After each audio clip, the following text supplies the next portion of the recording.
तो 6 बार क्वालिफाई किया और 20,000 रुपये उस टाइम मांग रहे थे। आइए प्लीज़ कम। राहुल सर, प्रणाम मैम। बैठिए। राहुल राहुल जी। राहुल, आपका भी ये बड़ा वही हिसाब किताब है, पॉलिटिकल साइंस और सब्जेक्ट हिस्ट्री, हिंदी लिटरेचर। जी सर। ऐसा क्यों है सर कि आप पॉलिटिकल साइंस में ग्रेजुएशन कर रहे हैं और ऑप्शनल ले रहे हैं हिंदी? पॉलिटिकल साइंस, हिस्ट्री और हिंदी मेरा ग्रेजुएशन में विषय रहा है सर। और मेरी पृष्ठभूमि भी हिंदी से रही है। और मैंने जब थोड़ा सा आवाज़ बढ़ाइए आप। जी सर, जैसे मैंने सिविल सर्विस की तैयारी शुरू की, तो इस दौरान मैंने विषयों का विश्लेषण किया तो मुझे हिंदी साहित्य और ज़्यादा रुचिकर लगा, तो मैंने हिंदी साहित्य का चयन रुचिकर लगा या उसमें ज़्यादा स्कोरिंग लगा, ज़्यादा नंबर मिलता जी है? सर, ये स्कोरिंग का भी सब्जेक्ट था और सर मुझे मार्गदर्शन भी मिला, तो मैंने हिंदी साहित्य को चुना। आप क्या समझते हैं कि आपको हिंदी लिटरेचर का लाभ सिविल सर्विस में होगा या पॉलिटिकल साइंस का लाभ होगा, या ये पढ़ाई एक तरफ है और सिविल सर्विस और बिहार की राजनीति और प्रशासन, कुशासन, प्रशासन, दुशासन सब जुड़ा हुआ है वहाँ? सुशासन बाबू है, कुशासन के साथ, दुशासन के साथ जुड़ा है और कुशासन का बोलबाला है। क्या कहना चाहेंगे आप? सर, मुझे दोनों ही विषयों का लाभ प्रशासन में मिलेगा। और अच्छा। जैसा पॉलिटिकल साइंस, मुझे पॉलिटिकल साइंस के एक अवयव के रूप में पब्लिक एडमिनिस्ट्रेशन भी मुझे ये सीख देती है कि कैसे पद सोपान क्रम है और कैसे चलाना चाहिए। और साहित्य मुझे संवेदनशीलता और समाज में चल रही विभिन्न गतिविधियों से मुझे अवगत कराता है, ताकि मैं अपनी नीतियों का क्रियान्वयन अंतिम वर्ग तक। आप मुझे कोई अपनी ऐसी मौलिक ऐसे विचार दें या कोई ऐसा उपाय बताएं जिससे जो बिहार के अति पिछड़ा क्षेत्र या ट्राइबल क्षेत्र है, जहाँ कम पढ़े लिखे और स्वास्थ्य की सुविधाएं भी कम है, यातायात भी कम है, वहाँ पे आप कैसे उसको उनका सामाजिक आर्थिक उद्धार करना चाहेंगे? सर, जो नीतियाँ हैं केंद्र सरकार और राज्य सरकार अपना की, कोई मौलिक विचार बताइए। सर एक तो पहला, मैं उस नीतियों का क्रियान्वयन वंचित वर्ग तक करूंगा, जो भी समाज के अंतिम तबके के लोग होंगे वहां तक, जो भी जिनके लिए वो भी स्टेक होल्डर्स हैं, उन तक उन नीतियों को पहुंचाऊंगा। और साथ ही सर, जैसे सोशल मीडिया और ये भी जितने भी हैं अन्य माध्यम है, उसके माध्यम से मैं उस नीति का प्रचार प्रसार भी करूंगा, ताकि लोग अपने अधिकारों के प्रति जागरूक रहें। कोई सिनेमा का, गानों का, पिक्चर का, नुक्कड़ नाटक का, धार्मिक जो रामचरितमानस है, सत्यनारायण की कथा है, उसका प्रयोग करना चाहेंगे? सर, अगर उस क्षेत्र की संभावनाओं को देखते हुए अगर उसमें ऐसा लगा कि उससे सुधार संभव है, तो जरूर कर सकता हूँ सर। आप कुछ मधुबनी के बारे में कुछ बताइए आप। इसका नाम मधुबनी क्यों दिया गया है?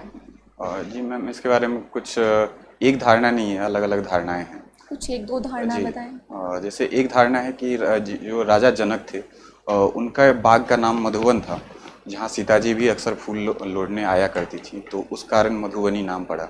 और दूसरी धारणा ये भी है कि यहाँ की बोली जो मैथिली है वो मधुर है, तो इसी से मधुर से मधुबनी अपभ्रंश होकर उसका नाम पड़ा है।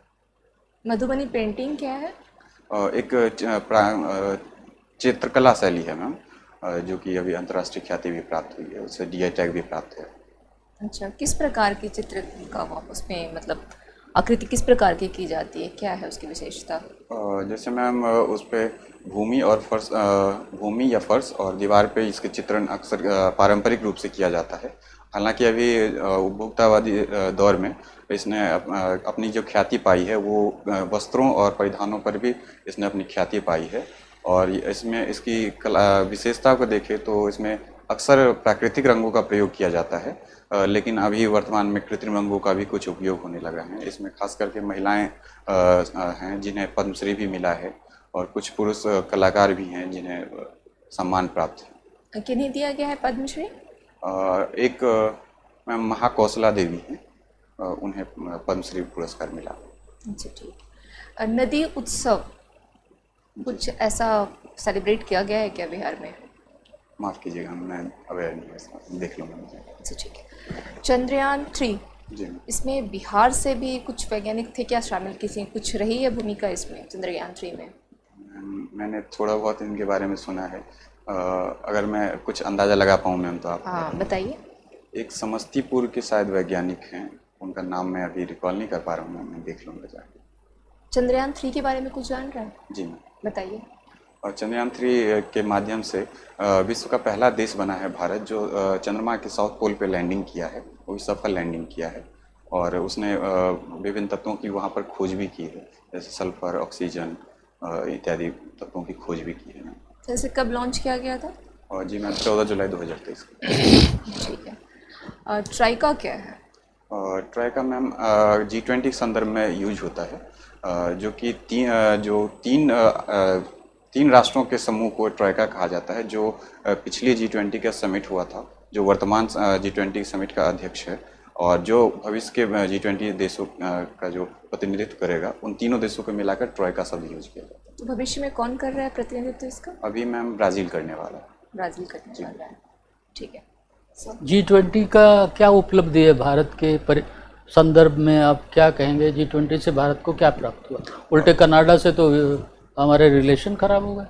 सर कनाडा से रिलेशन खराब के कारण सर कुछ और हैं, लेकिन भारत की इसमें उपलब्धियां भी रही हैं, जैसे दिल्ली घोषणा पत्र का सर्वसम्मति से स्वीकार किया जाना, ये भारत की सबसे बड़ी उपलब्धियों में से एक माना जाता है। क्या उपलब्धि है? यूक्रेन की लड़ाई, रूस ने सरेआम पूरी यूएनओ को छोड़ करके उसके ऊपर आक्रमण किया और कब्जा कर लिया, लाखों आदमी मार दिए, लाखों लोग जो है विस्थापित हो गए। ये कौन सी अच्छी बात है? और उसके ऊपर कुछ बोला नहीं गया? सर एक भारत का अपना नेशनल इंटरेस्ट है, और उसके तहत भारत ने ये कदम उठाया है कि भारत के कारण ये युद्ध शुरू नहीं हुआ है, लेकिन भारत अपनी राष्ट्रीय हित के कारण वेस्टर्न कंट्रीज से भी और रशियन जो एलाई हैं या फिर जो रूस हैं उसके साथ भी अपने संबंधों को बनाए रखना चाहता है। क्या सोचते हैं कि ये लॉन्ग टर्म में ऐसे ही चलता रहेगा और भारत इसका लाभ लेता रहेगा? ये तो दुधारी तलवार है, किसी भी टाइम पे ऐसा स्थिति बन सकती है कि उनको जो है वेस्ट का साथ छोड़ना पड़े या रूस का साथ छोड़ना पड़े, और बहुत बुरी स्थिति में भी फंस सकते हैं। नॉन अलाइंड कोई ऐसी स्थिति, अच्छी स्थिति मैं मानता नहीं हूँ। लॉन्ग टर्म में प्रॉब्लम हो सकती है इसमें। जी सर, लेकिन भारत में जो नॉन अलाइनमेंट की नीति रही है वो राष्ट्रीय हित के अनुसार संचालित होती रही है। अगर भारत का राष्ट्रीय हित अभी दोनों के संतुलन में है तो निश्चित रूप से वो संतुलन रखेगा, नहीं तो। अभी जाति जनगणना का रिपोर्ट बिहार के अंदर आया है। जी सर। उसमें सबसे अधिक जाति के कौन से लोग हैं परसेंटेज वाइज, सबसे कम प्रतिशत में किस जाति के लोग हैं? अगर मैं जाति की बात, जाति एग्जैक्ट तो मैं नहीं कह पाऊंगा, लेकिन वर्ग के आधार पर मैं परसेंटेज कुछ याद कर पा रहा हूँ सर। बताएं। सर सर्वाधिक शेड्यूल्ड कास्ट की हैं, लगभग 36% आबादी है उनकी, और सबसे कम सवर्णों की है 15.52%। कास्ट की क्या स्थिति है, जो कर्ण कास्ट? सर अगर सही याद कर पाऊँ 0.6%। बिल्कुल सही है। अच्छा ये बताइए, जो मैथिली जो लैंग्वेज है वो दुनिया की मधुरतम भाषाओं में एक है, तो इसका उपयोग आप प्रशासन में किस प्रकार से कर सकते हैं? सर अगर मैं एक प्रशासक बनता हूँ, अगर विशेषकर अगर मैं अपने क्षेत्र का प्रशासक बनता हूँ, तो सर मैं अब जो मुझे जो कार्यभार सौंपा गया है नीतियों का क्रियान्वयन, उसको मैं अपने रीजनल लैंग्वेज में उससे मैं अपने समाज के वर्गों तक पहुंचा सकता हूं कि आपके क्या अधिकार हैं और आपके क्या कर्तव्य हैं, इनके बारे में उन्हें जागरूक कर सकता हूं। अगर उन्हें अपनी भाषा में ये बात समझ में आए, मैं समझाऊं, तो उन्हें संभवतः वो बात ज़्यादा समझ में आएगी। आपका सिलेक्शन यदि नहीं होता है तो आप क्या करेंगे भविष्य में? जी सर, मैं फिर भी अपने शादी की ओर अग्रसर रहूँगा। मतलब आपका नहीं होगा फिर भी आप देते रहेंगे? सर साध्य यही नहीं हो सकता है कि मेरा सिलेक्शन एक प्रशासक के तौर पर हो ही जाए। मेरा साध्य कुछ और है, जैसे समाज सेवा, जो समाज के वंचित वर्ग हैं उन तक। साध्य और साधन की आपने बात किया है, तो महात्मा गांधी के साध्य और साधन में क्या डिफरेंस है? महात्मा गांधी जी साध्य के लिए साधन को भी पवित्र मानते हैं। कहते हैं कि वो साधन, अगर साध्य आपका पवित्र है, उसके लिए साधन भी का पवित्र होना भी आवश्यक है। गांधी जी की बुक्स को आपने पढ़ाई किया है? कुछ थोड़ी बहुत। कौन सी पुस्तकें पढ़ी हैं सर प्लीज़? ये साधन साध्य की जब बात आ रही है तो आज के परिवेश में, आज के राजनीतिक परिवेश में आप देखें कनाडा के अंदर या पाकिस्तान के अंदर जो भारत के आतंकवादी थे, वो उनको जो है एक एक करके गोली मार रहे हैं या मरे हुए पाए जा रहे हैं या अटैक हो रहा है, और कहते हैं कि आज शठैव शाठ्यम की जो राजनीति है वो सिद्धांत है वो ज़्यादा कारगर है। वो राम राज्य के और गांधी के बजाय ये कृष्ण वाला मोदी का ज़्यादा अच्छा सिस्टम है। आपका क्या राय है इसमें? सर यही राष्ट्रीय हितों के अनुसार, और जहाँ तक सर देखा जाए तो ये इसमें भारत के ही भारत का हाथ है या हस्तक्षेप है उन आतंकवादियों का खात्मा करने में, ये इस बात की पुष्टि कहीं नहीं हुई है। ये सिर्फ आरोप लगाया जा रहा है, तो मैं इसे ये भारत का हस्तक्षेप के तौर पर नहीं देखता हूँ। नहीं, साधन साध्य में अगर आप साधन भी पवित्र हो, साध्य भी पवित्र हो, ये आजकल कहाँ वो इतना रिलेवेंट या उसका एप्लीकेशन कैसे संभव है? इतना कठिन परिस्थितियाँ हैं, कुशासन सुशासन दुशासन सब मिले हुए हैं। जंगल राज और सुशासन बाबू मिलके 33 साल से बिहार में काम कर रहे हैं और आज कह रहे हैं कि जातियाँ पिछड़ी हैं, बेरोजगार हैं। अरे तो जिम्मेदार कौन है? जी सर। 33 साल से जो सरकार है वही जिम्मेदार है ना। जी बिल्कुल सर, कहीं ना कहीं वो अवश्य जिम्मेदार हैं। और तो इस प्रकार से तो जातीय मतगणना है उनके खिलाफ भी जा सकती, उसका वो राजनीतिक लाभ लेने के बजाय उन पे उल्टा पड़ सकता है। जी सर, ऐसा संभव है। इसका ये एक सोशल ऑडिटिंग के तहत जातिगत जनगणना कराया गया है उनकी स्थिति जानने के लिए, और इससे समाज का भी भला हो सकता है और कुछ हद तक राजनीतिक पार्टियां भी उसके लिए उसका उपयोग कर सकती हैं। आप पूछिए राजेश, आपको। आप एक अच्छे प्रशासक हैं, जी सर। कैसे इंश्योर करेंगे? सर एक प्रशासक के तौर पर मैं मानता हूं कि सॉफ्ट स्किल होना ज़रूरी है। सॉफ्ट स्किल में कहें तो जैसे टीम प्रबंधन, और सर प्रभावी संप्रेषण होना चाहिए, और क्रिटिकल थिंकिंग होना चाहिए सर, इमोशनल इंटेलिजेंस। नहीं, ये सब तो टेक्निकल बातें हैं। वो तो रिसेप्शनिस्ट जो होते हैं वो तो बड़ा सॉफ्ट स्किल होते हैं, बड़े अच्छे ढंग से बातचीत भी करते हैं, टीम प्रबंधन भी करते हैं, कोऑर्डिनेशंस भी करते हैं। बट व्हाट एग्जैक्टली जो आपके इनसाइड हो, जो कि प्रशासन के लिए अच्छा होता है ना, एफिशिएंट ऑफिसर्स के रूप में जाना जाता है, वो आपकी ओरिजिनलिटी क्या है? आपकी जो वास्तविकता, आप किस चीज़ को देखते हैं? सर ये मैं अपने में भी ये सब गुण पाता हूँ। और सर मैं अगर प्रशासक क्यों बनना चाहता हूँ इस पर अगर मैं ध्यान दूँ तो सर मैं लोगों से जुड़ाव महसूस करता हूँ। मैं अगर जब भी मुझे मौका मिला है, मैंने अपने गांव में कुछ कैंपेनिंग करके उन कुछ लोगों के अधिकारों को मैंने प्राप्त दिलवाया। किस तरह के कैंपेनिंग? सर जैसे जो हमारे समाज में जो कुछ तबके थे जिन्हें उनकी योजनाओं का लाभ नहीं मिल रहा था, जैसे जनधन योजना आया था सर, तो उसका खाता भी खुलवाया था मैंने। कुछ इस तरह के मेरे कुछ थोड़े बहुत अनुभव हैं sir. Thank you sir. Political science आपका बैकग्राउंड रहा है। जी सर। कॉन्स्टिट्यूशनलिज्म क्या होता है? और संविधानवाद एक सर विचारधारा है जिसके तहत विधि का शासन स्थापित किया जाता है। इसके अलावा और कुछ सर मैं याद नहीं कर पा रहा हूँ, देख नहीं नहीं कर पा रहे हैं? विधि का शासन मात्र इतना काफी है जी नहीं सर, संविधानवाद को मानने? कुछ और अवयव होते हैं सर, मैं अभी रिकॉल नहीं कर पा रहा हूँ। जैसे सर विधि का शासन है एक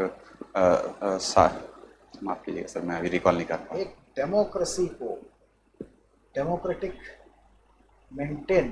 मेंटेन करने के लिए क्या क्या प्रिंसिपल्स रिक्वायर्ड होते हैं? जैसे सर उसमें एक तो जनता की भागीदारी होनी चाहिए, एक शासन व्यवस्था, एक कुशासन में न बदले वो सुव्यवस्था हो, शासन की सुव्यवस्था हो, उसके लिए एक सबको प्रिंसिपल्स बोला जा सकता है क्या? सॉरी सर मैं गेस कर रहा था। रूल ऑफ लॉ, कॉन्स्टिट्यूशनलिज्म, ये सारी चीज़ें जी सर, प्रिंसिपल्स कहेंगे। जी सर, थैंक यू सर। कल नोबेल प्राइज घोषित किया गया फिजिक्स के, जी सर। किस क्षेत्र में दिया गया? सर अल्ट्रा लेजर में पल्स के बारे में शायद दिया गया सर, पूरी तरह। क्या काम करेगा सर अगर किसी मैटर में अगर इलेक्ट्रॉनों की संख्या, एक एस्ट्रोफिजिक्स होता है सर, उस क्षेत्र के लिए इसे दिया गया है। 3 वैज्ञानिक। एग्जैक्टली काम क्या करेगा ये? सॉरी सर मैं बहुत इसके बारे में जानता। कोई बात नहीं, मेरी तरफ से आखिरी सवाल है आपके लिए। बिहार में जाति व्यवस्था बाकी क्षेत्रों से ज़्यादा क्यों? सर इसका समाज के कारण ही है सर, क्योंकि जाति व्यवस्था जो अन्य क्षेत्रों में भी है, लेकिन यहाँ पर जाति का उपयोग एक राजनीति के भी रूप में हुआ, इस कारण भी जातिगत चीज़ें। भारत का कोई रीजन है जहाँ राजनीति में जाति का उपयोग नहीं हो रहा है? जी ऐसा हर जगह जी सर जी सर ठीक। Thank you sir thank you sir मैं coming sir thank you sir सबसे पहले तो आप अपने जो शारीरिक और मानसिक तनाव को जी छोड़ करके ये सोचे कि भाई मैं नॉर्मल तरीके से जा रहा हूँ, तो आपका शरीर या जो आपका व्यक्तित्व है वो तनावपूर्ण नहीं हो, उसके लिए आप प्रयास करें कि मित्रों से ज़्यादा बात करें और ये सोचें कि ये लोग जो बैठे हुए हैं ये भी हमारे मित्रवती हैं या अननोन हैं तो कोई बात नहीं, हम लोग एक चर्चा में भाग ले रहे हैं और मेरा प्रयास है कि मैं इन्हें जितनी अपनी क्षमता और ज्ञान का हमारा भंडार है, हमारे पास जो भी नॉलेज है, मैं इनको संतुष्ट करने का प्रयास करूं। दूसरे उसमें संभावनाएं या गेस मत मारिए, जो नहीं पता उसको बोलिए कि सर मुझे नहीं पता, मैं नहीं तैयार कर पाया या मैं किसी और कार्य में बिजी रह गया। कोई 100 बहानों की किताब होती उसमें से ढूंढ लीजिए कोई एक बहाना। माता पिता बीमार हैं, आईसीयू में भर्ती थे, नहीं तैयारी कर पाया, कोई बात नहीं। तो ऐसा नेचुरल सा होना चाहिए जिससे कि एक्सेप्टेड हो कि भाई आप क्यों आंसर नहीं दे पा रहे। दूसरे आपको जो कॉन्स्टिट्यूशनलिज्म या बिहार की परिस्थितियां हैं, ख़ासतौर से जब आप बिहार में जॉब करने जा रहे हैं, वो बहुत इम्पॉर्टेंट है जानकारी होना। दूसरा जो आपका विषय का विसंगति है कि विषय आपने लिया पॉलिटिकल साइंस और ऑप्शनल ले रहे हैं हिंदी लिटरेचर, इसके ऊपर आप तैयार रहें अच्छे से। और हिंदी लिटरेचर में कोई आपका फेवरेट जो राइटर या पोएट है उसके बारे में भी आप तैयार रहें डेप्थ में, इन डेप्थ में। जैसे कबीर का आप दोहा कहें तो उसकी विस्तृत आप जो है व्याख्या कर सकें, है ना, ऐसा रहे। और अभी आपको थोड़ा मेहनत करने की आवश्यकता है। आपका परफॉर्मेंस जो है वो 50-50 कहूँगा मैं, ठीक है, बॉर्डर लाइन, ठीक। सर जैसे मैंने हिंदी साहित्य से एमए किया हुआ है। एमए हिस्ट्री में किया हुआ है? हिंदी में हिंदी में तो ये बताना चाहिए आपको, और इसमें आपके रिकॉर्ड में कहीं लिखा नहीं है। जी वही मैं सोच रहा था कि सर से पूछ लूंगा कि बीए पॉलिटिकल साइंस करना चाहिए कि नहीं करना चाहिए उस तरह से। बिल्कुल आपको करना चाहिए, आपको बताना चाहिए कि आपने एमए हिस्ट्री किया है, एमए हिंदी किया है, इसीलिए आप हिंदी ऑप्शन ले रहे हैं।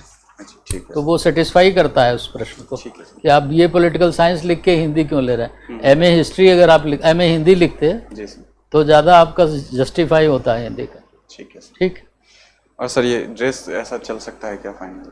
ड्रेस वगैरह जो है आपका नेचुरल नहीं है, थोड़ा सा कोट जो है ना ऐसा खिंच करके एक साइड में जा रहा है, बैलेंस नहीं बन रहा है उसका। ठीक है सर, मैं देख और थोड़ा लूज भी है, फिटिंग भी लूज है उसका। ठीक है सर, मैं ये तो आप इतनी जल्दी ठीक नहीं करा पाएंगे। मेरा 17 अक्टूबर को है सर। आप बिना कोट के भी जा सकते हैं टाई लगा के, जैसे आपको नॉर्मल लगे। और हाथ का जो पोजीशन है वो आप थोड़ा सा नॉर्मल नेचुरल रहें, जैसे घर में आप बैठते हैं ना तो ऐसे भी बैठ सकते हैं आप, ऐसे दोनों हाथ करके ऐसे बैठ सकते हैं। और हाथ का अगर आप मूवमेंट करते हैं जवाब देने में तो वो अच्छा माना जाता है। जैसे हाथ का अगर आप मूवमेंट करके कुछ एक्सप्लेन करते हैं वो बेटर है, लेकिन वापस आ जाना चाहिए उसी जगह पर। उसके लिए बहुत कॉन्शियस नहीं होना है, आप नॉर्मल नेचुरल रहें। जेब वेब में हाथ मत डालें, हाथ में हाथ कहीं ना डालें, खुजली उजली जहाँ पे थोड़ा सा टॉलरेट करें। और ठीक है, वैसे ओवरऑल ठीक है, थोड़ा सा प्रयास करें तो निकल जाएगा। ऑल द बेस्ट, हमारी शुभकामनाएं। चलो best of luck. Thank you.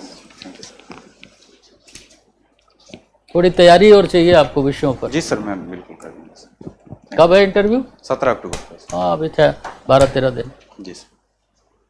Sir ये सूज ऐसे चल जाएंगे या फिर वो मैं सूज फॉर्मल ले लीजिए, ज़्यादा अच्छा रहेगा। ठीक है सर, ठीक, थैंक यू।